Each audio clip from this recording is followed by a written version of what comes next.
Executive analyst Chuck Noland at FedEx is a deadline and schedule-obsessed man.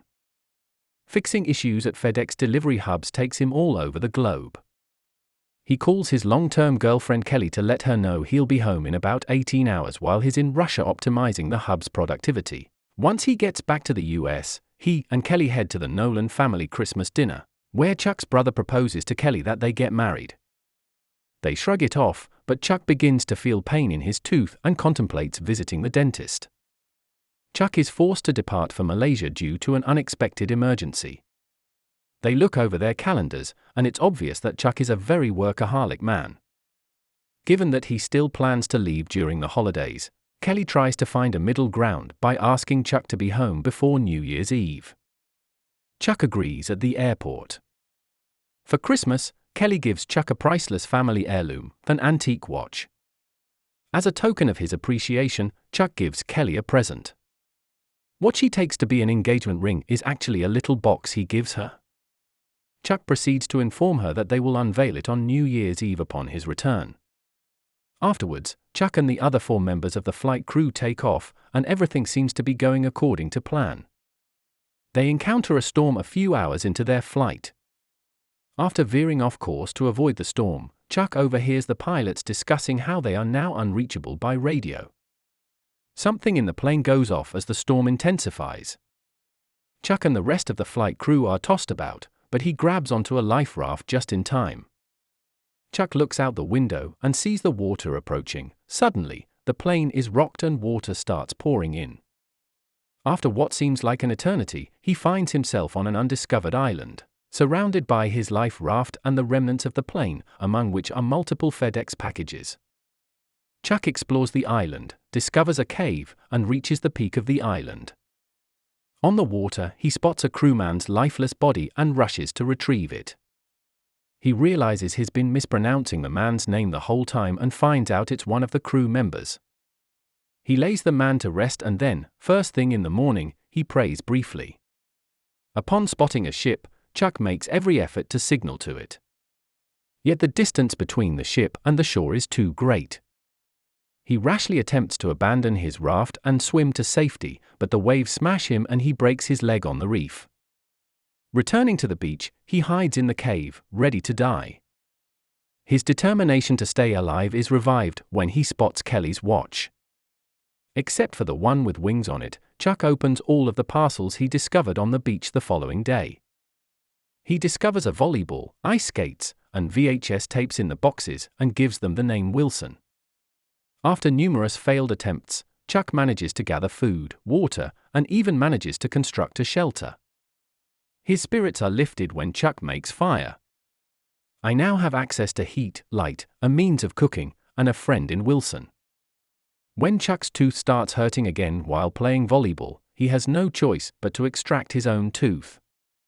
Without thinking, he puts an ice skate in his mouth, smashes it with a rock, breaks out a tooth, and passes out. Chuck has become accustomed to island life over the years. His manner is now longer.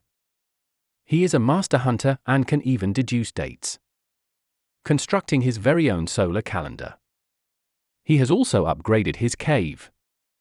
These days, painted faces adorn the walls. When Wilson and Chuck are living their solitary lives, everything changes when Chuck finds a big piece of plastic floating on the shore and decides to make a sail out of it.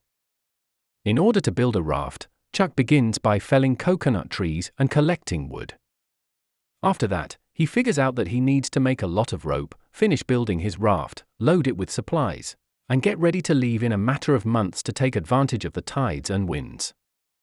Chuck realizes he needs more rope halfway through building his raft. He tells Wilson that there's an option to get an additional 30 feet of rope, but he'd rather not do it. After some back and forth with Wilson, he agrees to take the rope. Ascending to a vantage point above a cliff, he begins to draw on a rope fastened to a downed tree. He raises a massive object that resembles a tree with a noose around its neck, as if it were a human.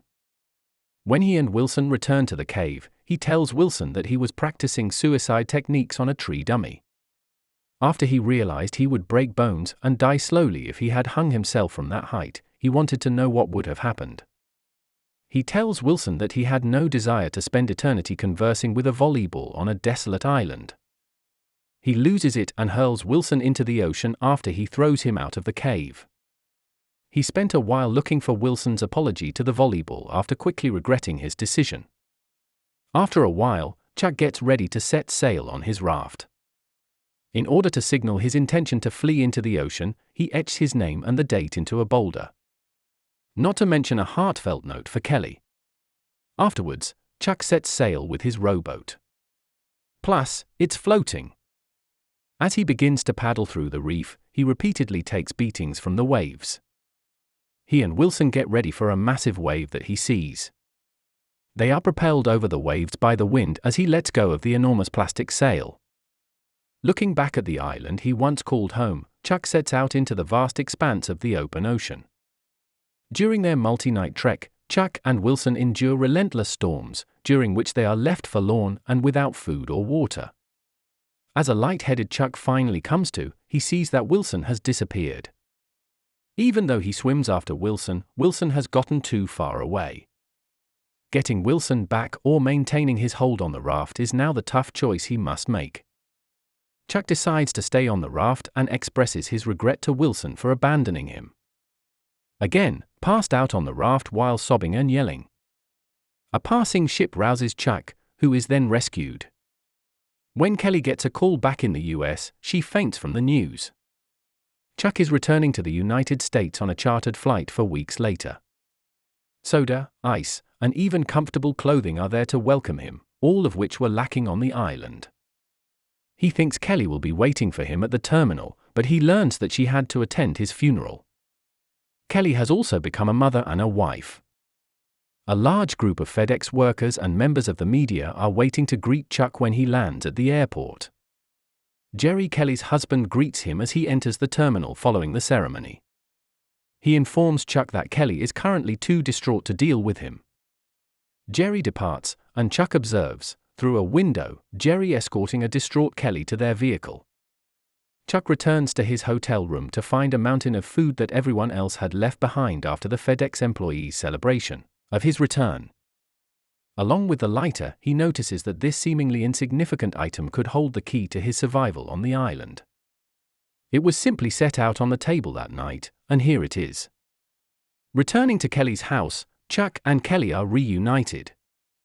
When they finally meet up, Chuck learns that Kelly kept searching for him right up until the day he was found.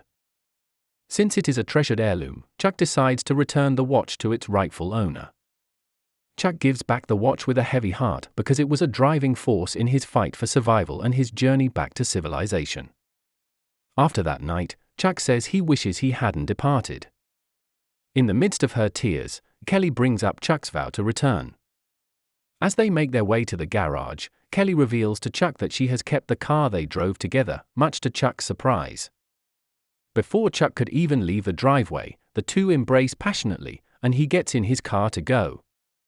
As soon as Kelly bolts out the door, the two share a passionate kiss and renew their love for one another.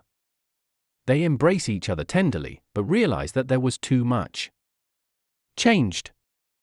Kelly can't leave her new family behind, no matter how much she loves Chuck. Two sad souls part ways.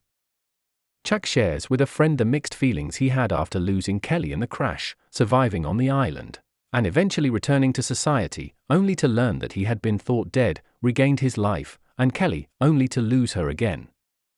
Chuck takes a road trip to Texas to send back the unused wings. When he gets to the farmhouse, he finds that no one is there. As he drives away, he drops off the package and a note in which he expresses gratitude to whomever sent it and explains how it saved his life. He pulls over to study a map at a crossroads. An amiable woman in a farm truck approaches Chuck and cheerfully offers him directions. After that, the woman gets in her truck and drives off, but Chuck notices that it has wings painted on it. Looking in every direction, Chuck steps onto the intersection. Before smiling and looking in the direction the woman drove off in, he grins.